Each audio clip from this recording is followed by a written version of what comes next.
Welcome. Giving continuity to the study of the methods of integration, we have started integration by parts. In this video, we're going to see two examples. One of the examples involves a very special case of the infinite loop, and the second example is going to be a simple example. Now, let's start with the simple example. Before we go ahead, it should be a reminder that when we have integration, we have ways of solving integration. If you have integration which you have a function a plus a function b plus a function c, all this by some variable, let's say the integrated is by some variable, let's say for example x, you don't have to apply UDU, you don't have to apply integration by substitution. This is just an algebraic expression, which means one function plus the other plus the other. So the way for you to solve that is just by making integration of the first plus integration of the second plus integration of the third. That's how you do. Now, when you have a product of function, that's when you can use UDU, which was we studied in the previous videos, or you use integration by parts. When the relationship, say you have this function a multiplied by the function b, all this by some variable, let's say dx. When there's a relationship between a and b in a way that a is the derivative of b or b is the derivative of a, in that case you go for substitution UDU. But when you have a situation in which you have a, c with respect to some variable dx, in which case a and c are completely different functions. Maybe this is logarithmics, this one is an algebraic expression, maybe this one is trigonometric, and this one is exponential. In that case, you go with UDV, which is our substitution, which is our integration by parts. So when this is completely different to this, we go for integration by parts.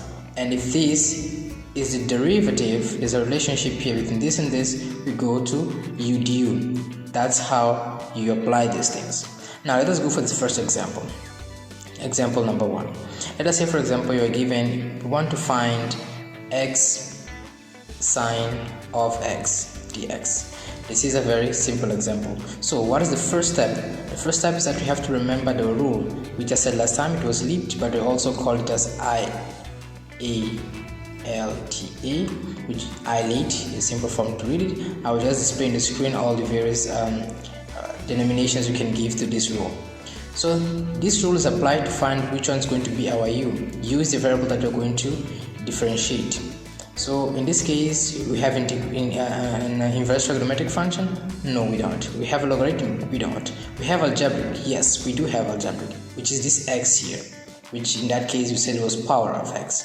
So our u is x. Now we have to find the derivative of this. Derivative of u is going to be dx, because the derivative of this is 1, so dx. And then the next thing that they give us is dv. Now the remaining part except this x is dv. So this means that sine of x dx is our dv. Then we have to integrate this. When you integrate this, what you're going to have, you get v. And v is going to be what? What is the integration of this sine of x dx? So this is going to give us minus cos of x. We don't write anything this because this is the integration. The integrated from this function here. Fine. And now we can solve our function. So this x sine of x dx is going to be equal to, in this stage it's very important for us to remember the formula we use for this substitution. We say that if you have, we can write it here, you have this, you're going to have here u dv is equal to uv minus integral of v du. This is how we solve. This is the formula that we should keep in mind. So in this case, we have our u. We want to just do this. So we take u, our u is x, so we're going to have here x multiplied by our v. Our v is minus cos x. So minus cos x, minus of that formula, and then now we open this for the integration of v du. our v is minus cos, so minus and minus become plus, we can just make it here plus cos of x, and then du, our du here is dx. We're going to have here dx, so this is going to give us, this minus can come here outside, we're going to have minus x cos of x plus, what is the derivative of cos of x? Integration of cos of x, integration of cos of x is nothing but sine of x, and this here is an indefinite integral, so we're going to put here our constant c. So if you want to rearrange this, what you can say is that it is equal to sine of x minus x cos of x plus c. Done. This is just a simple case. Now we go for the second exercise. We're going to call this one as our second one. Let us say you are given something like this. You have e raised to x, you have here e raised to x sine of x dx. Fine, and then you just have to solve this. We still have this principle here to find our u. So do we have here any inverse trigonometric? No. Logarithm? No. Algebraic? We don't have. Trigonometric? Yes, we do have trigonometric function here. So this means that in this case here, I'm going to write it up here. We're going to have from this side, we're going to have here our u is equal to sine of x. Fine, it means that the derivative of this is going to be what? It's going to be cos of x dx. And then our dv, which is the remaining part, is our ex dx, which means that the integration of this is going to give us e raised to x. Now I have found this u and u du in dv and v. Fine, this is the formula that we always have to keep in mind of how we're going to solve this. So solving this, we are going to have this e raised to x sine of x dx is equal to u. What is our u here? Our u is sine of x. So you're going to have u, which is sine of x, and v, which is e raised to x. So this is going to be sine of x into e raised to x minus integral of v, which is e raised to x, into du, which is cos of x dx. Fine, this is what we have done thus far. So if you continue with this, we are continuing here, we are going to have here e raised to x sine of x dx, which is equal to sine of x into e raised to x minus, and open brackets here. See, this here again is another situation in which we have to use integration by parts, because this function is completely different in nature from this function. This is exponential, this one is trigonometric function, which means integration by parts should be done here as well. So we are going to call here, instead of u dv and v du, we are going to call this as u1, and v you're going to call them v1, just to make distinction. So in this case here, we can write it from here, our u1 is going to be the trigonometric part using the same rule that we have used here. So our u1 is going to be cos of x, and the derivative, which is du1, is going to be minus sine of x dx, right? And then we're going to have here, let us write here just for the sake of space, the remaining part, which is dv1, is equal to e raised to x dx, which means the v1 is going to be e raised to x. All these things are for the second part here, because again we have to use integration by parts within a function that we are solving using integration by parts.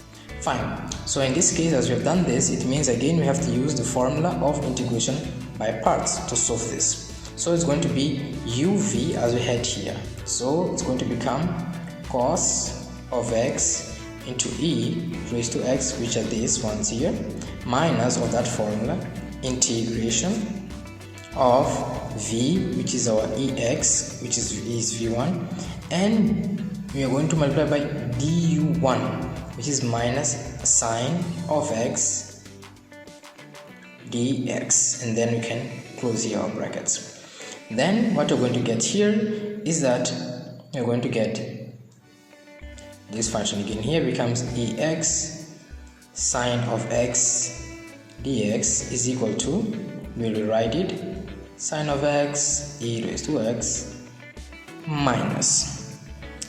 Now let us apply distribution here. You have this into this becomes minus, so it becomes cos of x e raised to x. This and this, it's minus, minus becomes plus, and this minus here again it becomes minus, so it becomes here minus integral of e of x sine of x dx. Fine. If you see here again, you got into a situation in which this function here is completely opposite of this function here, which means again we have to use integration by parts. So we're going to find u2 du2, and it's going to give us circles. We're going to be doing this thing forever. It's going to give us an infinite loop. It's going to give us an infinite loop. Infinite loop. If you keep solving like this. So in order for us to avoid an infinite loop, spend our 5 hours trying to solve the same thing, what you can do is this. See, this thing that you see over here, this thing is exactly what we're trying to find here, which means this is our initial problem, integral of e raised to x sine of x dx. This was our initial problem, and we are getting the same expression within the solution of that expression. So what we can do is that since we wrote this on the left side and this other expression on the right side, we take this part to the other side. So this minus sign becomes plus. So what you're going to get, you're going to get this. You're going to get e raised to x sine of x dx plus, this minus becomes plus, integral of e raised to x sine of x dx is equal to, here sine of x raised to x minus cos. See, we have this ex common, so I can just write here ex is common between sine of x and this cos of x. We have taken this common. Now continue with this. See, this is the same thing as this, so it's one, this expression plus this expression is going to give us 2 times this expression, x sine of x dx is going to be equal to that expression we've already found there, sine of x minus cos of x. Fine, but we could be tempted to take this thing and bring it to this side and then simplify, but whenever we take this and bring to this side to simplify, we are already violating what was our requirement. Our requirement was to find the integral of this, so you should not be tempted to take this to come here to simplify. You should always keep this part as it is, because this is our main function. But in this case, it's not what we want, because it has a 2 over here. We have to limit this 2 here. To limit the 2, we put it on the other side. So I'm going to have here e raised to x sine of x dx is equal to e raised to x divided by 2 into sine of x minus cos of x. And it is done. The integral of this expression here is this expression here. This is very interesting, that you should know that whenever we're going to solve expressions that are going to give us a loop, we should always try to find a moment in which one of the members is going to become equal to the member on the left hand side. We have to just take them to the same side, and then we can finally finish what they are asking us to solve.